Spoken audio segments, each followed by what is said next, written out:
Europa report. जब इंसान ने खोजी जिंदगी और पा लिया मौत से बड़ा सच। अगर तुम्हें मौका मिले अंतरिक्ष में जाकर एलियन लाइफ खोजने का, तो क्या तुम अपनी जान दांव पर लगा दोगे? यह कहानी है साल 2061 की, जब इंसान ने धरती से बाहर सौरमंडल के एक चांद यूरोपा की ओर रुख किया, जहां बर्फ की मोटी परतों के नीचे जिंदगी के संकेत मिले थे। मिशन की शुरुआत। 6 बहादुर अंतरिक्ष यात्री captain Williams, Katya Petrova, Daniel Luck, Rosa Daskova, Andre Block and James Cord निकले थे एक ऐतिहासिक मिशन पर। यूरोपा 1, इंसान की पहली यात्रा बृहस्पति के चांद यूरोपा की ओर। मिशन का मकसद था यह जानना कि क्या बर्फ के नीचे पानी है और क्या वहां जीवन मौजूद है। धरती से लाखों किलोमीटर दूर उनका जहाज एक शांत सफर पर था। सब कुछ ठीक चल रहा था। टीम हंसती काम करती, सपने देखती कि अगर कुछ मिला तो इतिहास में उनका नाम हमेशा के लिए लिखा जाएगा। संपर्क टूट गया। कुछ महीनों बाद अचानक जहाज का कम्युनिकेशन सिस्टम फेल हो गया। धरती से संपर्क टूट गया। अब वे अकेले थे अंतरिक्ष की गहराई में, जहां कोई सुन नहीं सकता। फिर भी मिशन जारी रहा। उन्होंने कहा, हम नहीं रुकेंगे, भले ही दुनिया हमें सुन न सके। यही था यूरोपा 1 का साहस। बृहस्पति की छाया में आखिरकार वे पहुंचे बृहस्पति के पास, जहां ग्रह की विशाल छाया और बिजली से भरे तूफान चारों ओर घूम रहे थे। वो नजारा किसी सपने जैसा था और थोड़ा डरावना भी। फिर उन्होंने लैंडिंग की तैयारी की। यूरोपा की सतह बर्फ से ढकी थी, नीचे तरल पानी का समंदर और वहां से उठती अजीब रोशनी। टीम को लगा वहां कुछ है। पहली दुर्घटना। जैसे ही उन्होंने सतह पर लैंड किया, जहाज को भारी झटका लगा। एक इंजन फट गया और मिशन स्पेशलिस्ट जेम्स बाहर फंस गया। उसके सूट का ऑक्सीजन घट रहा था। बाकी टीम उसे खींचने की कोशिश करती रही, लेकिन बर्फ पर उसकी पकड़ छूट गई और वह धीरे धीरे अंधेरे में तैरता चला गया। सारी दुनिया के लिए वो पल अंधकार था। जेम्स अब बस एक तारा बन चुका था जो कभी वापस नहीं आएगा। खोज की शुरुआत। अब 5 लोग बचे थे। उन्होंने एक ड्रिल मशीन से बर्फ में छेद किया और नीचे के पानी में एक कैमरा उतारा। कैमरा धीरे धीरे नीचे उतर रहा था और अचानक कुछ हिला।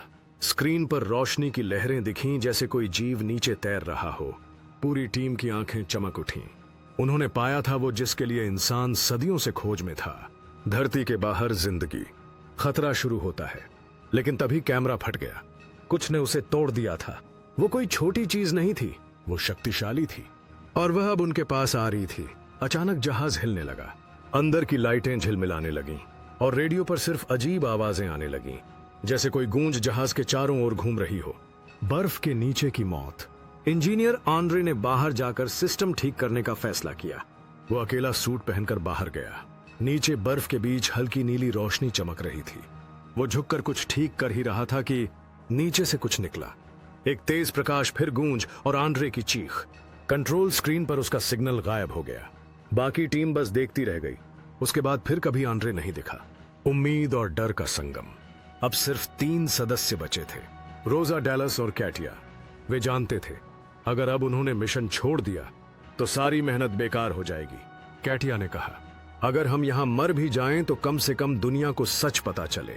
वो अपने सारे डेटा को रिकॉर्ड करती है ताकि अगर कोई सिग्नल धरती तक पहुंचे तो उन्हें पता चले कि यूरोपा पर जीवन है।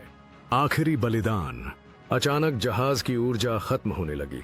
रोजा ने सबको कहा, मैं बाहर जाकर सिस्टम रीसेट करती हूं, तब तक तुम डेटा भेजो। वो बाहर गई। बर्फ पर चलते हुए नीचे झांका और वहां उसने देखा एक विशाल जीव जो चमक रहा था जैसे पानी के नीचे कोई देवता हो। वो सुंदर था और डरावना भी। फिर एक तेज कंपन और रोजा की स्क्रीन काली हो गई। वो भी चली गई।